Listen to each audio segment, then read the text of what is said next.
사실상 그 정답은 뭐 꼭 있다고 하기는 힘들지만은 어, 우리가 이런 논의를 하는 것도 결국 가장 현실적으로 합리적인 대안을 찾아가는 과정 중에 하나라고 생각됩니다.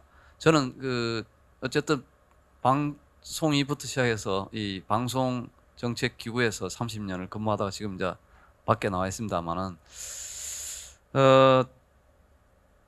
이 논의가 정말 많이 진척이 됐고, 그리고 또 많이 또 이 경험도 하고 새로운 또 실험들도 많이 했는데 다시 이 새 정부를 이제 맞이하면서 새로운 이런 이 방송 정책 기구 어떻게 할 것인가 이런 그 토론하는 이유가 그동안 이 제도와 또 제도와 달리 또 운영된 이런 측면이 많았다고 생각됩니다. 특히 그 아무리 좋은 제도라도 어떤 사람이 오느냐에 따라서 달라지고, 또 실제로 디테일에 들어가면은 그 제도를 악용하는 또 경우도 있었고, 또 뭐 그 원인이 여러 가지 정치적인 또 이 영향으로부터 자유롭지 못한 부분도 있었고, 또 실제로 그 운영하는 그 정책 기구에 사람들의 문제도 있었다고 생각됩니다. 그래서 저는 지금 앞에서 김경환 교수님 얘기하셨지만은 적어도 이 우리 이제 민주주의에서 가장 중요한 이 언론을 다루는 정책 기관이라면은 가장 중요한 것이 결국은 그 정책 결정 과정의 투명성이 가장 중요하다고 생각됩니다. 그런 점에서 본다면은 기본적으로는 합의제 구조를 가지고, 그리고 합의제 구조에서의 그 여러 가지 그 비효율성이라든가 단점 이런 부분들은 지금 현재도 방통위 설치법에 있습니다만은 그 독임제적 요소인, 예를 들어 위원장에게 그렇게 그 사회적 합의라든가 혹은 정치적으로 민감하지 않은 사항들에 대해서는 과감하게 권한을 위임하는 형태로 법정화를 할 수가 있을 것이라고 보고요. 그리고 또 중요한 것은 어떤 정부 조직을 갖추더라도 결국은 관련 부처 간의 갈등이라든가 뭐 이런 이 조정해야 될 사항들은 이 미디어의 정책 영역뿐만 아니라 다른 각종 부처 간에 또 늘 있던 문제고, 현재도 상존한 문제, 앞으로도 계속 될 문제라고 생각됩니다. 그래서 그것을 어떻게 조정할 수 있느냐, 조정할 수 있는 제도적 장치를 저는 좀 갖출 필요가 있다고 생각됩니다. 그리고 나머지 부분은 구체적인 사항들은 진행하면서 제가 말씀드리겠습니다. 참그 이제 아까는 대충 기본적인 사항만 말씀드렸습니다만은 이 경험을 한 30년 동안 이 합의제 기구, 그리고 방통위 이 개편, 그리고 법도 여러 차례 개정하는 거 보면서 느낀 게, 현실과 그리고 또 실제로 안에서 느끼는 거와 또 실제로 그냥 그 바깥에서 보는 거는 많은 차이가 있다는 걸 또 절감을 하고요. 오늘 또 그런 생각을 많이 하게 되는데, 당장 몇 가지 지금 얘기하는 것 중에서 몇 가지만 먼저 말씀을 드리면은, 지금 어쨌든 저 미디어 콘텐츠부를 하고, 예를 들자면 공공미디어위원회 이렇게 구성을 했을 때 현실적으로 어떻게 드러날 것인가, 일부분은 지금 우리 김경환 교수님도 말씀하셨지만은 결국은 현실적으로 몇 가지 문제가, 당장에 그럼 규제를 할 때 그 공공미디어를 만일에 그 공공미디어위원회가 전담을 해서 한다 했을 때 그 위원회가 하는 업무 중에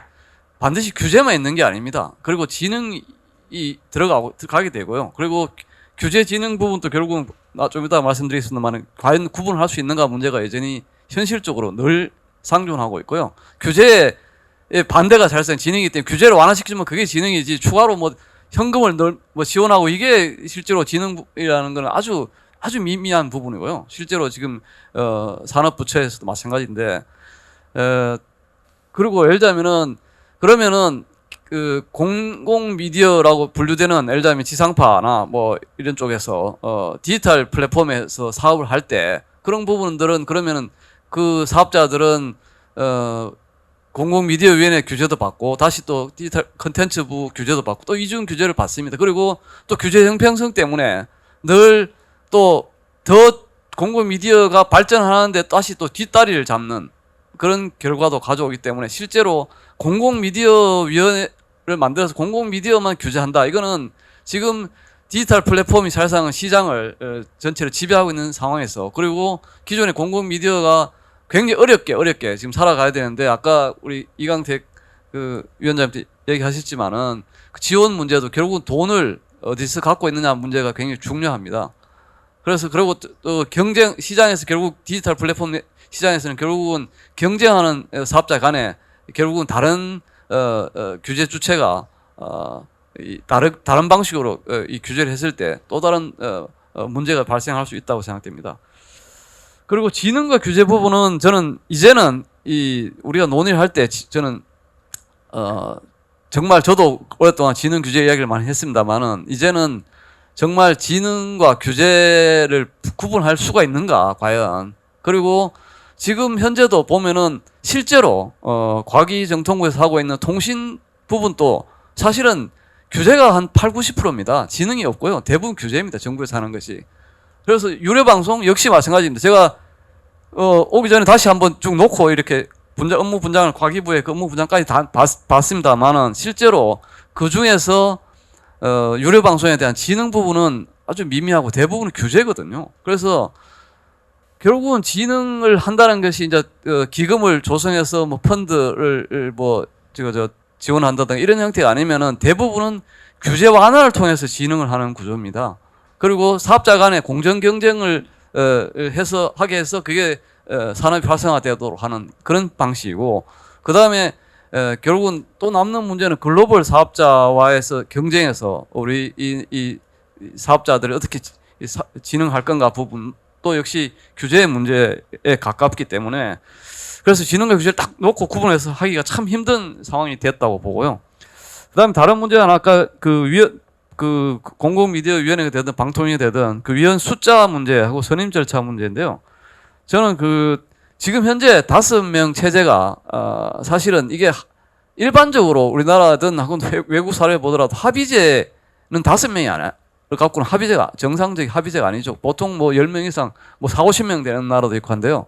사실상 5명 한 거는 요거는 어떻게 보면은 합의제 형태를 취했지만은 어떻게 보면 독임제 요소를 많이 갖고 오려고 작정하고 한 게 5명 체제입니다. 그리고 그래서 저는 지금 정말 합의제를 제대로 하면 뭐 40~50명 체제로 하든 그렇게 해서 다시 상임 체제로 하는 이런 할 수도 있습니다만은 그에 따른 굉장히 비효율성 문제라든가 그리고 실제로 미디어 정책을 집행하고 수립을 하는 기구라면은 저는 하더라도 최소한의 5인 체제 내지 7인 체제 정도로 하는 게 적당하다고 생각 들고요. 그다음에 선임 절차는 과거에도 뭐 10년, 20년 전에도 계속 뭐 이게 정치권, 소위 정치적 후견주의, 그때는 그런 표현을 안 쓴다면 정치권의 개입을 최소화하기 위해서 추천위원회 제도를 하자는 게 뭐 한 20~30년 전부터 계속 얘기가 나온 적이 있습니다만은 최영묵 교수님 안에도 그런 게 좀 들어가 있습니다. 뭐 그 방식도 뭐 좋은 방식 중에 하나라고 생각됩니다만은 결국은 어떻게 하든 간에 결국은 지금 이번에 방송 3법이 상임위 통과했습니다만은 결국은 정치권 혹은 이 이해관계 이 기관들 혹은 여기에 있는 우리 사회에서 정말 어떤 형태가 되더라도 이 정치적인 몫을 계산하지 않는다는 그런 정말 사회적 합의와 결단이 있지 않으면은 그게 추천위원회가 되든 어떤 형태가 되는 간에 결국은 자기 몫을 계산할 겁니다. 그래서 저는 큰 의미는 없다고 보고요.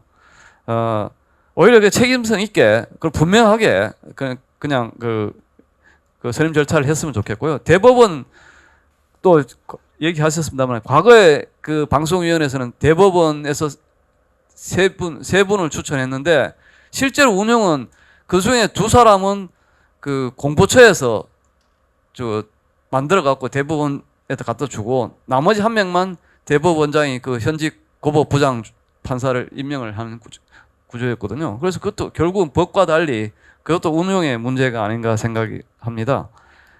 또 다른 문제는 시간 관계에서 다음 기회에 또 하겠습니다.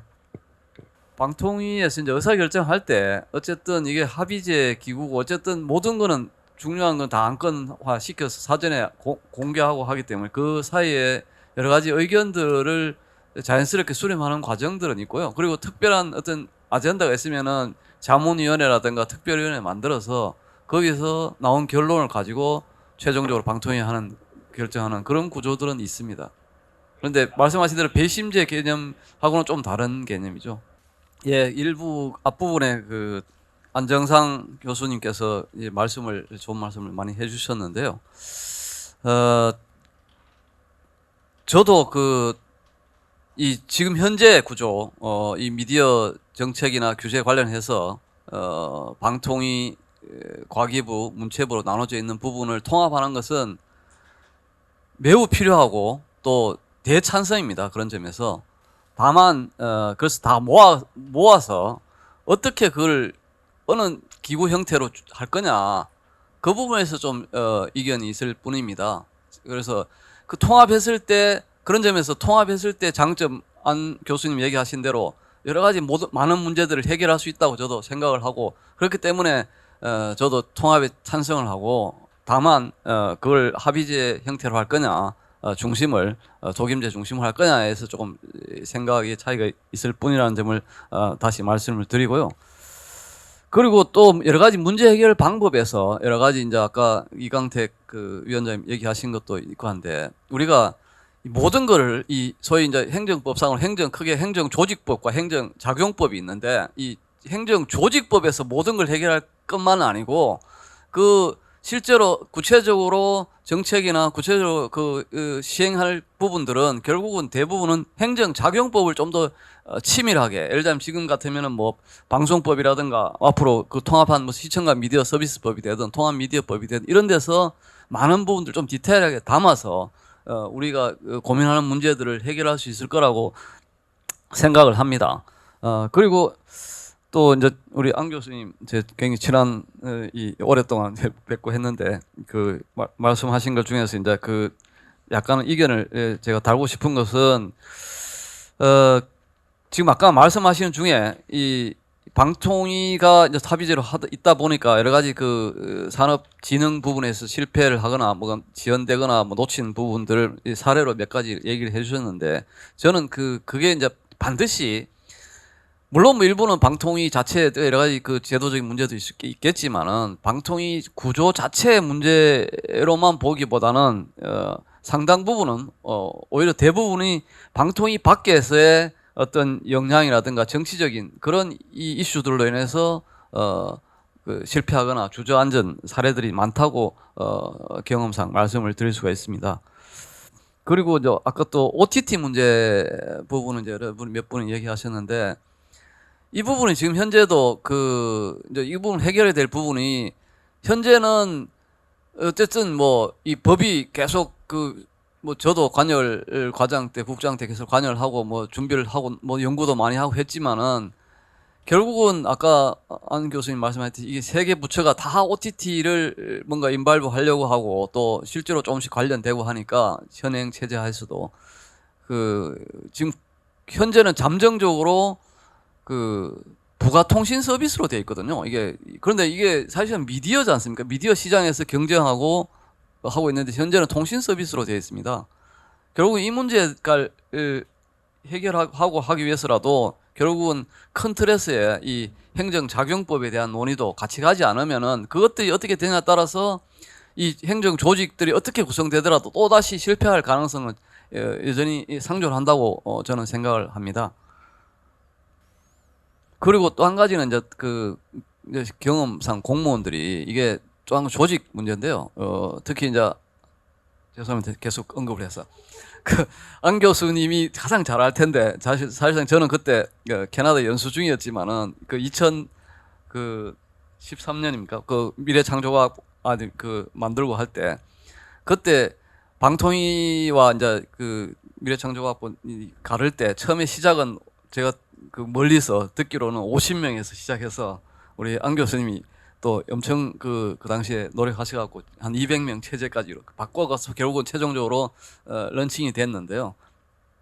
만일에 미디어 컨텐츠부와 공공미디어위원회 이렇게 했을 때, 현실적인 이제 이 오랫동안 조직에서 근무했던 사람 입장에서 말씀드리면은 정말 거기 조직이 어느 정도 규모가 되냐에 따라서 실제로 아까 이광택 위원장님 말씀하신 조직이라는 게 결국 힘을 가지려면은 어느 정도 힘을 가지고 어느 정도 제대로 역할을 하려면은 조직의 규모라든가 예산 이런 것도 굉장히 중요하거든요. 그런데 지금 미디어 컨텐츠 부와 이렇게 공공미디어를 갈랐을 때 저는 그 공공미디어위원회가 과연 제대로 역할을 할 수 있을 것인가, 그리고 우수한 공무원들이 과연 거기에 남으려고 할 건가, 그게 사실상은 그때 미래창조과학부와 방통위로 가를 때도 그런 이슈들이 있었습니다. 그래서 실제로 서울에 남아 있으니까 방통위 가겠다, 뭐 이런, 지금 또 그런 분위기가 있습니다. 방통위에는 사실상. 예.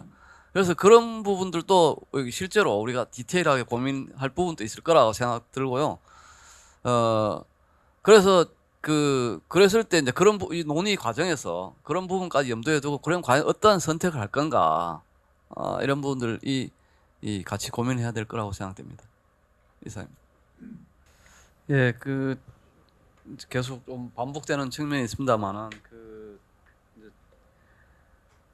이게 통합을 아까 하자는, 이제 정리하면 아까 통합을 하자는데 저도 기능을 통합하자는 데는 저는 100% 찬성을 하는 입장이고요.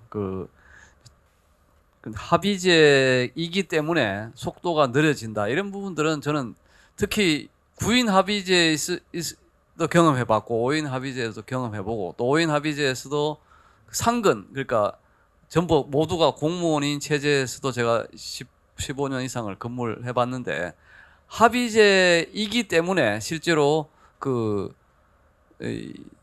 특히 산업진흥에 관련되는 사항들, 정치적으로 민감하지 않은 이슈들이 지연된 사례는 저는 경험하지 못했습니다.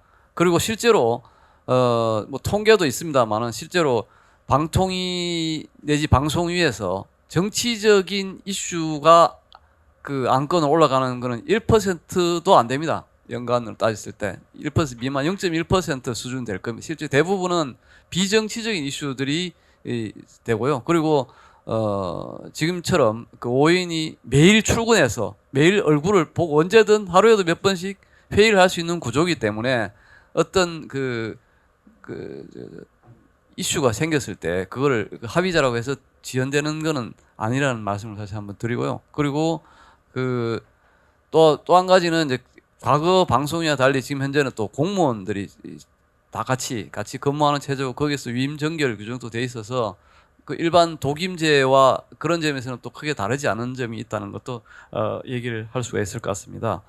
그리고 이제 뭐 다른 얘기일 수도 있지만 어쨌든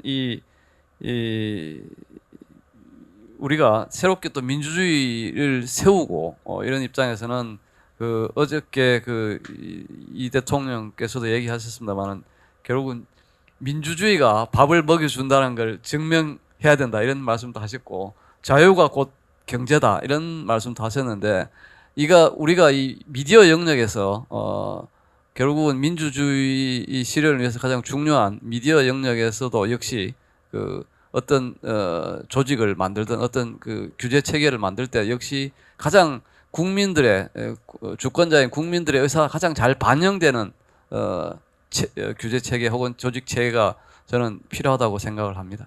이상입니다.